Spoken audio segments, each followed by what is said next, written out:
Now that the dust has settled, how well did the Cardinals actually do at the trade deadline? Our own Lindsay Crosby from Locked On MLB Prospects gives us the lowdown on today's episode of Locked On Cardinals. You are Locked On Cardinals, your daily St. Louis Cardinals podcast, part of the Locked On Podcast Network, your team every day.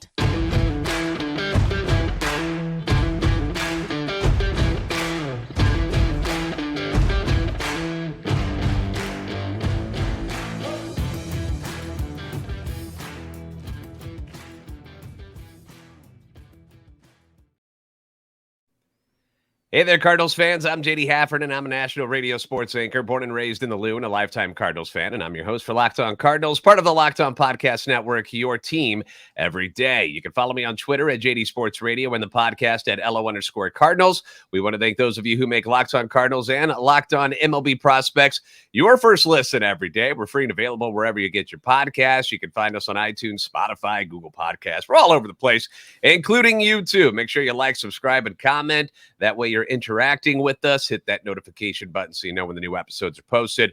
This is a show serving Cardinal Nation and giving the best fans in baseball all of the info about the birds on the bat.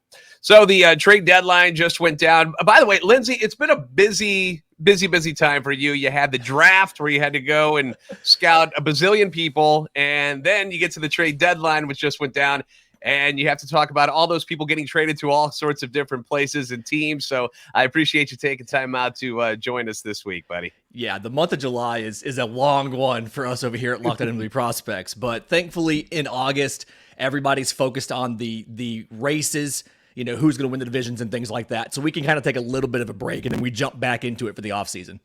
Yeah, well, unfortunately for the Cardinals, there is not a lot to be excited about as far as a chance to go to the playoffs this year. One of the few years in a long time where they haven't been relevant. So this was a sell year for St. Louis, which is something that's a little bit different for the franchise and for the fans for sure, because they're not used to this. And so it was a little bit odd to see them having to ship out guys that they've known for years, and then you get guys coming back to you that you have no idea who these guys are. You know, these aren't the major league trades where you're swapping a starter for a slugging outfielder from another team or something like that. These are all prospects that the Cardinals had coming back to them in these trades. And we knew that from the outset, pitching was going to be a major thing that John Mozeliak and the Cardinals were targeting, and that's exactly what they went after. They added some other pieces as well to go along with a couple of infielders, but I want to focus on the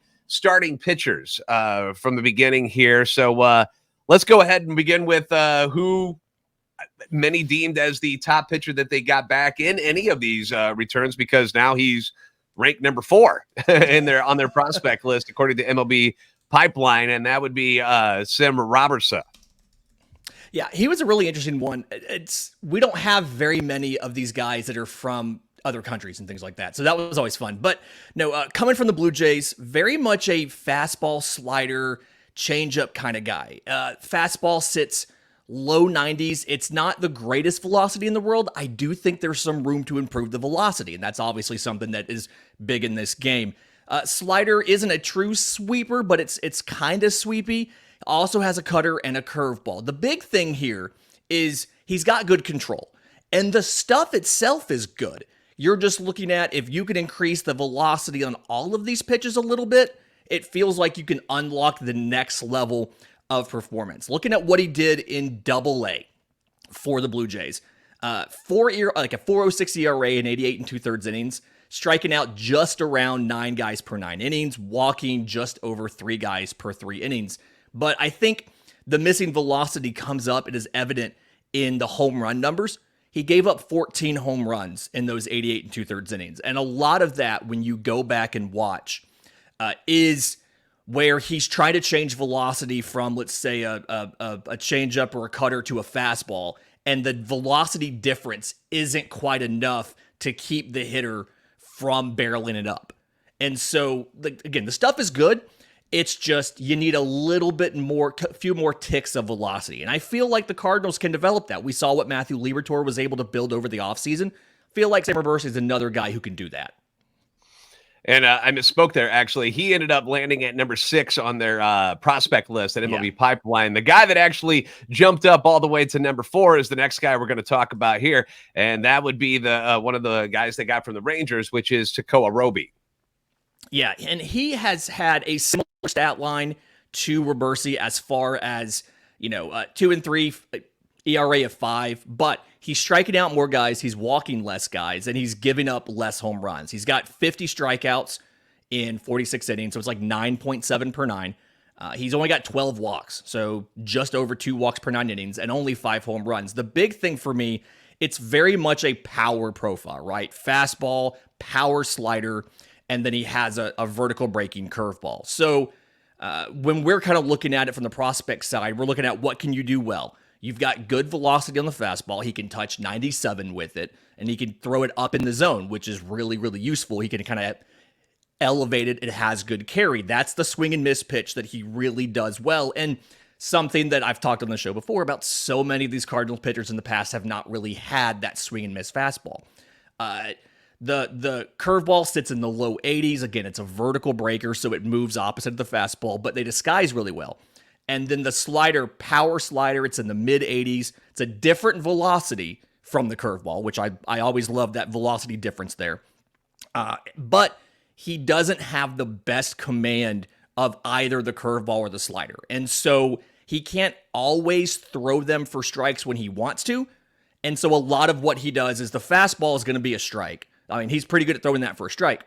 But the curveball and the slider, a lot of what he ends up doing with it is he's hoping you chase it because he can't always land it for a strike. Now, so far guys have been doing that. Guys have been chasing it, so the walk numbers aren't bad. But that is something to watch as he comes off the injured list. He has a shoulder injury right now. Mm-hmm. Does have a changeup that he pulls out from time to time, but it's really those kind of the fastball, curveball, slider combo. Can you get a little bit more consistency with the strikeout, or with throwing strikes with those secondaries? And if you can, he's absolutely a guy that doesn't have a plus pitch, but has 3 or 4 really good pitches and can be a solid mid-rotation starter. Which is something the Cardinals are definitely looking for because they got some holes to fill. And before we get into the next pitcher, I do want to remind people that these are guys that are not expected to be in the Cardinals rotation for next year. Okay. These guys were all at AA for the most part, and they're going to go to AAA, and we're going to see what maybe they can offer for next season. But I don't want people to get misconstrued to think that these are the guys who are going to be leading the team next year. It's not going to be Matt, Michaelis, and then Roby and Robertson. That's not how this is going to work. You might see them up at some point next year if they develop well, but I don't want people to think that's the answer and that's what John Mozeliak got these guys for. This is part of rebuilding a Cardinals farm system that was a little bit depleted. You've heard some good names over the years that they've got coming up, but a lot of these guys aren't ready. But it looks like these guys are going to be good additions to the next wave of prospects coming through. Now, the next pitcher we want to talk about was one of the guys that came over from the Baltimore Orioles in the Jack Flaherty trade. This is an interesting one because I've seen where some people like him, some people don't like him at all. He's regressed a little bit going into this year, and that is Drew Rom. So what can you tell us about Drew? Really interesting. So 2018 4th rounder, and he throws 2 different fastballs. And so, like, when you look at the listings on StatCast or whatever it might be, it says fastball, slider, change. It's really 4-seam fastball, 2-seam fastball, a sweeper, and a splitter. So a little bit of an interesting kind of combination of things he throws there. The big thing is he really kind of fits. He reminds me of that older model of Cardinals pitching where it's, we're going to give up contact, but not hard contact. We're going to avoid bats. What I love is he can throw the breaking pitches to either side of the plate. And whenever you look at a sweeper, one of the big conversations behind that is it's really hard to throw it to guys of the same handedness. And he's a lefty, but he can throw it to fellow lefties and still land it for a strike. The splitter is very good as far as it is hard for batters to square it up. And then same thing with that 2-seam fastball. So It's not the most overpowering stuff velocity-wise. He's sitting low 90s. He hides the ball really well just coming out of the delivery. It's a little bit of a lower arm slot, so it's a little bit of an unusual angle from a lefty, and it's hard to pick the ball up. So the deception helps, but it's not just a pure stuff kind of thing. It's the way he sequences and mixes everything. Again, reminds me a lot of that older model of Cardinals pitcher, but I still think it's good enough to be and I do think there is a little bit more velocity you can unlock in there. It's however he improves the command, that's going to determine the true ceiling for Drew Rom. It's just something, if he's not walking guys, he's at 4.8 walks per 9 innings in AAA this year. You know, the ERA is like 5 and change. And it's because he gets into a bad count, he has to throw a strike, and they have a chance to hit it. And so if he can work on the command and just be a little more consistent with getting ahead of batters, he's going to be a pretty good pitcher. The question is, can he do that? Yeah, and he's been very successful until this year. That's the one thing you have to look at, too. And it's like what you said, it had a lot to do with his control. And he was very good at not walking people. And then this year it's been a problem. And that's something that they'll have to tinker with and figure out a way to get him back on track. But until this year, he seemed like he was on a pretty good projection to reach the Orioles sooner rather than later. So it's not that he is a bad prospect. I thought it was a little odd that after the trade went down and he was number 18 in the rankings for the Orioles, who have a better farm system than the Cardinals. Then he gets into St. Louis's system and he drops all the way down to number 26, which was a little bit odd, but rankings are rankings and they can be altered, and maybe MLB Pipeline hadn't updated things a little bit. There's different reasons for that, but I don't, again, want people to think that Rom is some scrub that is on his way down. No, he's just had one bad year. It does happen. Yeah, and we oftentimes see some of those control issues come around when a guy is changing some of their pitch mix or they're changing the shape of their pitches. Yeah. And so we can kind of see, he used to, like, it was more of a slurve than a true sweeper before this year. And so, like, when you make these changes to these pitches, you sometimes see the command issues come up like that briefly, and you have to get that worked out and get back to where you were. And historically, he's been pretty good with it. So I feel like he's going to get back there sooner rather than later. It's just a question of, does he do it this year? Does he take most of next year to get that done? What's the time frame on it? But he obviously has had a history of throwing strikes in the past. Yes. All right. So those are some of the top pitchers that have come over to the Cardinals system. Now we're going to talk about a couple of the infielders and the other pitcher that was part of this Orioles trade for Jack Flaherty. That it was kind of funny because when the initial trade was announced, this guy's name wasn't part of it. And then later on it trickled out, and some people feel that he may be the steal of that entire trade. So find out who that is. We'll talk about that next on Locked On Cardinals and this crossover episode with Locked On MLB Prospects. eBay Motors, for a championship team, it's all about making sure every player is a perfect fit. It's the same when it comes to your vehicle. Every part needs to fit just right. I've said it once before. I'll say it over and over. You can't just go out and find parts, mush them together, and expect your car or whatever automobile you have to run smoothly and go well and last a long time. It's not going to happen. So the next time you need parts and accessories, what you do is head over to eBay Motors. With eBay Guaranteed Fit, you can be sure every part you need fits right the first time around. Just add your ride to My Garage and look for the green check to know that the part will fit, or you get your money back. Because just like in sports, confidence is the name of the game. When you shop on eBay Motors, you want to believe that what you're getting is the proper part and is going to fit your car perfectly. And with over 122 million parts to choose from, you're going to be back in the game in no time. Don't get stuck on the sidelines with a busted up vehicle. After all, it's easy to bring home a win when the right parts are guaranteed. Get the right parts, the right fit, and the right price on ebaymotors.com. Let's ride. Eligible items only. Exclusions apply.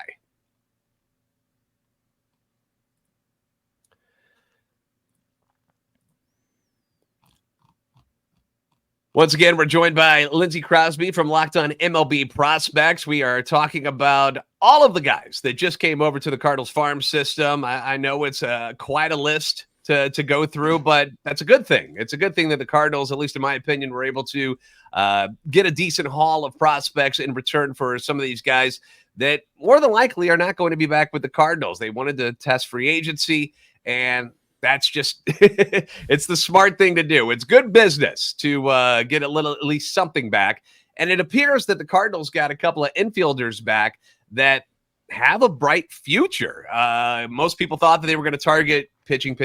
Those were the words of John Mozeliak, but they were also able to snag a couple of infielders here. Let's start with the hitter that they got from the Texas Rangers, Thomas Sujasi. Lindsay, what can you tell us about Thomas?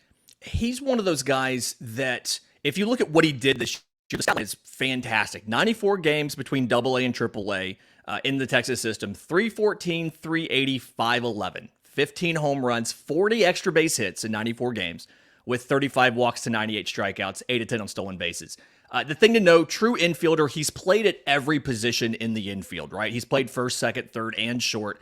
I think he's probably best at second base. The speed isn't fantastic, right? So you're looking at a second baseman. He does have enough arm to fill in at third, but you'd obviously rather have him at second. And then he's not...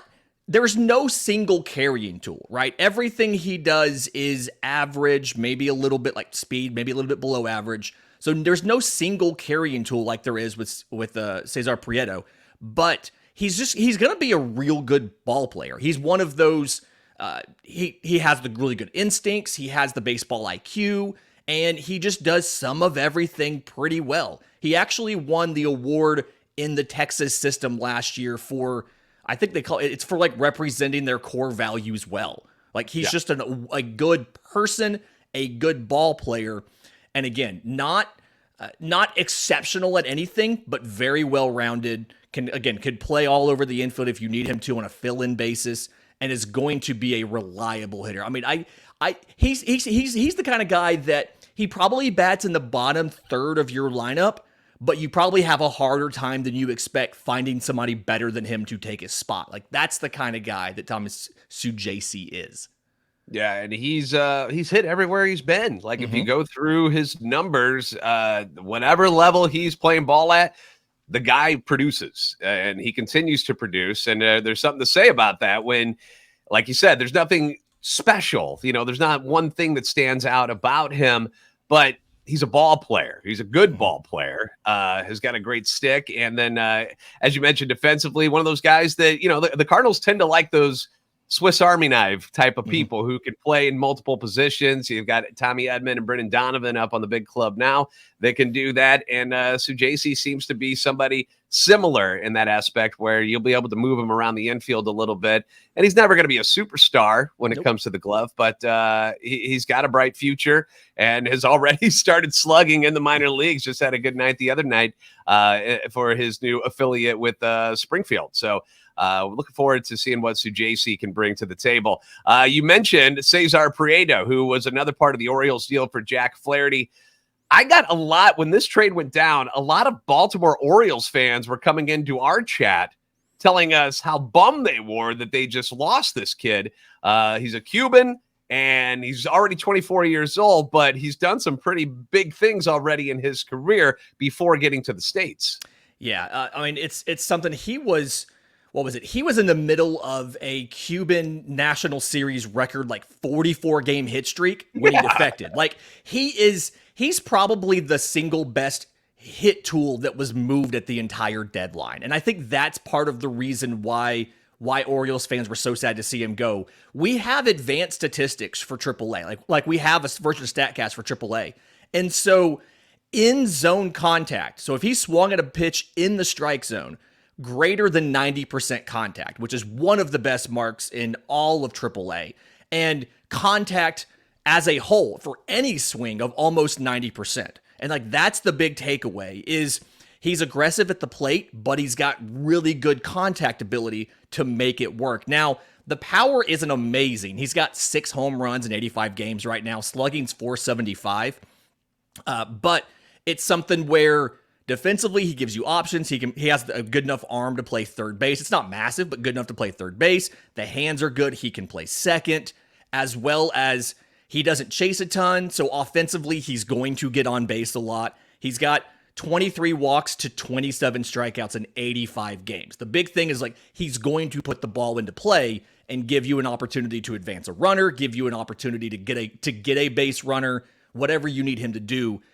And one, like I said, the most advanced hit tool that got moved at the deadline. Very excited about him. The question's going to be if these guys hit the bigs at the same time, who plays where? Because obviously first and third are a little full right now. I think when first base opens up, Nolan Gorman's probably going to get kicked over there. So it's like, how do you make it work? But either way, it's a good problem to have two guys who can fill your middle infield. And Prieto has, like I said, the best hit tool that was moved in the entire deadline. And watching video on him, I said this in the podcast earlier this week, that he reminds me a little bit of Brendan Donovan, the left-handed swing from that side of the plate. Yeah. And Donovan's been able to add a little more pop to his game this year, and that's what his swing kind of reminded me of. And again, it's another one of these guys who can play multiple positions. Not going to be a superstar at any of them, but you can plug him into these different positions on the infield, and you're not concerned that he's going to destroy you defensively. But yeah, again, the Orioles fans, when they're coming to you telling you like, man, you guys got a baller here. This is somebody that we really liked and we were hoping to see one day. You got your hands on him, and he's 24 years old. So the idea that he might be up sooner rather than later is, I think, at least more realistic, being at age-wise, he's more mature.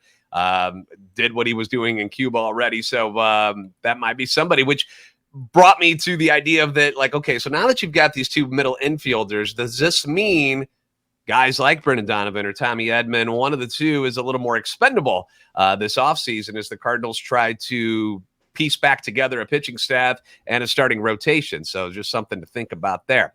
All right, let's talk about the final piece that was in this Baltimore Orioles trade for Jack Flaherty, and some think might be the gem of that particular trade. We've just had great things to say about Prieto. Rom, good, but tell me about Zach Showalter, the 19-year-old.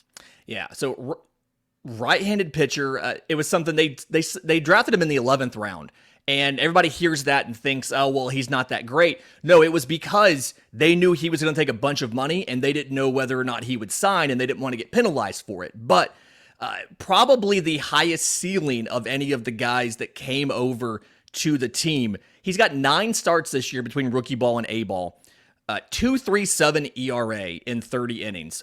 41 strikeouts, so 12.2 per 9. To 14 walks, which, 4 walks per 9 isn't great. Only giving up 1 home run. But the thing here is it's all off of the fastball. He's only 19 years old. Fastball still sits mid-90s. Has a lot of those traits, those advanced traits that a lot of the analytical teams really like. It's almost flat. Like, it has enough backspin and carry up in the zone where, like, you expect gravity to pull it down, and it just never happens. And because of that, so many hitters swing and miss. He hides it really well in the delivery too, and then he gets good extension. He's 6'2", gets good extension towards the plate, so it plays up from that velocity. And this is the new, like, the cutting edge type of fastball you're looking for. That flat approach angle, high carry, high extension fastball. And because he was a prep pitcher, that was the only thing he really needed to dominate. And so it's the best pitch. He throws a slider, he throws a curveball, he throws a change. None of them are that great, but you've got plenty of time. And when the fastball is so good already, I think MLB Pipeline had it as a 60. I've got it a little bit higher than that, actually. When you have a pitch that good, it gives you a nice base to work off of. He's going to need the changeup to deal with lefties, so that's got to get a little bit better. And then slider, curveball, just make those more consistent. Maybe give him some time with Wainwright for them to both talk about how the curveballs work. And I think you have a guy that could legitimately be a middle to top of the rotation arm. It's going to take some time. He's only 19, but he looks really, really good early. And the big thing for me is he's got that great fastball that all of the really good ace pitchers now seem to have. Yeah, and again, you mentioned 19 years old, so patience not exactly something that most fans have these days, especially when you're coming off a losing season. But when it comes to these kind of pitchers, you got to wait a little bit. They don't really mature until 23 to 25 years of age. So thinking about Showalter later on down the line, it's an exciting thing. Again, if you go back to the MLB Prospects thing, and it was something that was a little bit odd to me, was that with the Orioles, Showalter was unranked, wasn't in their top 30. Gets traded to the Cardinals. Rom drops back. Showalter moves up and is at number 23 on the Cardinals prospect list. So obviously he's doing something right that had them go, wait a second, maybe he's got to be on the top 30. And for him to crack the top 25 and 19, that's pretty good. You got to like that. Yeah. And it's something where they don't always update over the summer until the trade deadline happens. And so some of that was just natural updates, but then also it's just Showalter has looked maybe even better than we thought he was going to look as far as A-ball. I mean, a 2.37 ERA from a 19-year-old. Yes, 4 walks per 9 isn't amazing, but it's not bad compared to what a lot of 19-year-olds in A-ball do. And so, you can tell he's picking up being a professional pitcher quicker than a lot of other high schoolers do, a lot of other teenagers do. And I think that's why I honestly think 23 is a little bit low, but that's just me liking the package and what I see and doing a lot of projection forward. Whereas some of the guys ahead of him, like a Max Rajic and things like that, are guys who have a better pedigree and have been doing this for longer. And that's why they're higher on the list. Yeah, understood. All right, coming up, we're going to talk about who the Cardinals were able to flip Paul DeJong for, a guy that, we talk about starting rotation with the Cardinals over and over. The bullpen is terrible too, and it needs some help. And this next guy is somebody who might be able to help them out as well. We'll get into that next on this crossover episode of Locked On Cardinals and Locked On MLB Prospects. Now, the Cardinals will be battling the Rockies tonight, and you can catch every pitch of the Cardinals hometown broadcast with SiriusXM on the SXM app. Just search Cardinals. I want to thank all of you for making Locked On Cardinals and Locked On MLB Prospects your first listen every day. Be sure to leave comments for us on our YouTube channel as well as on Twitter anytime you want. You've got our Twitter handles below our faces, our beautiful faces. So if you guys want to hit us up, feel free to do that. We're always happy to interact with you guys each and every day. It's part of the fun of this whole gig. All right, so Cardinals, in my opinion, got a little bit lucky that, and you never wish injuries on anybody, but Bo Bichette, night before the deadline, tweaks his knee. He's hobbling around, and the Blue Jays are like, oh boy, now what do we do? Got to do something. Cardinals have a veteran shortstop with some pop. He's got an option next year that most likely the Cardinals were not going to pay him. There was a club option. In Paul DeJong, very good glove, has had his ups and downs in his career, and we were all just kind of hoping that they could find a spot, find a team that Paul DeJong would fit on so he'd get a chance to be a part of the postseason, because they got that guy Mason Wynn coming up, Lindsay, who's just tearing it up at AAA, and it looks like he's going to be up on the Cardinals big league club at some point before the end of this season. So got to find a home for Paul DeJong. Toronto has the Bo Bichette injury. They find out that they can make a deal together. Another deal, the third one that Toronto and St. Louis were able to come up with over an 11-day span. So they flip him for a relief pitcher by the name of Matt Swanson. Now, what can you tell us about Swanson, Lindsay? Big boy, 6'5", 235.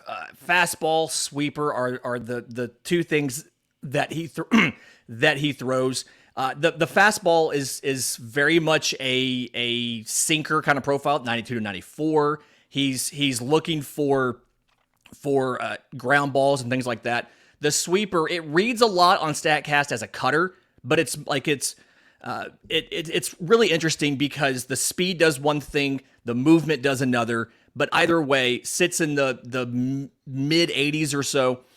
I love the combination, and he's had really good success. In A-ball this year, 31% strikeout rate. And he's played in 26 games, all in relief, 1.11 ERA in 32 innings, 39 strikeouts to 11 walks. Now, he is a little bit old for the level. He's 24 years old, and he's been in A-ball and high A. So I think part of it is he needs to get up to a higher level of competition. But he is a true reliever. They feel like he can move rather quickly. And I would not be surprised by the middle of next season to potentially see him in St. Louis, provided that these two pitches of his that he throws, and he continues to be as effective with those, when he moves up a level. And then the other guy that came back in some of these deals, one of the three, and I somehow didn't include him earlier, but was Adam Kloffenstein, another even bigger guy, 6'5", 245. And it's something really interesting. Cutter, slider, two-seam fastball.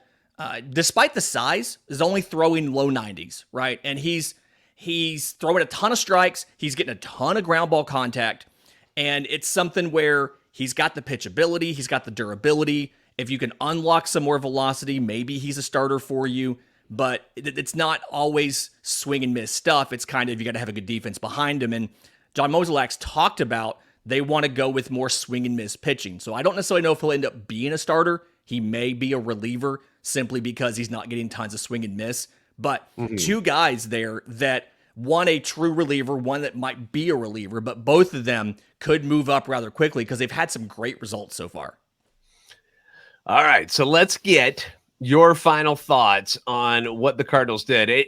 What I gave them a B grade on everything involved. I did not have any thoughts that they were going to get some, top 100 prospects from any of these teams for guys, again, who are rentals, okay? Most of these guys are probably not going to be with these teams past the season. They're going to test free agency, and unless the other teams want to buck up, they're going to move on. So you couldn't expect elite prospects in return. But from everything I've seen, it seems like John Mozeliak was able to get a nice haul, replenish the farm system, and then some of these pieces can be used for trades to get major league ready pitchers for next season. What in your mind do you feel that the Cardinals deserve grade wise as far as all of these moves combined?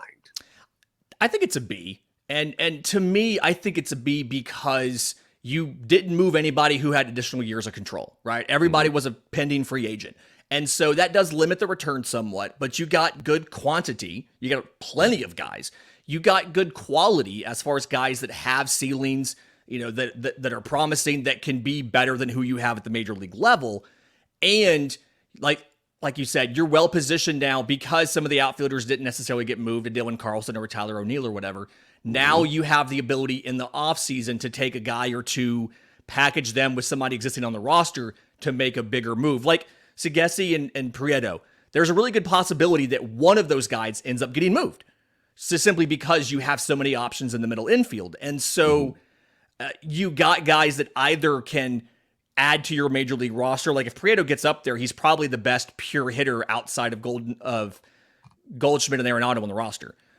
But you got guys that can be packaged with other current players to be moved to improve or should be able to make their way to the major league roster in the next season and a half for the most part with the guys like Robersi and Roby.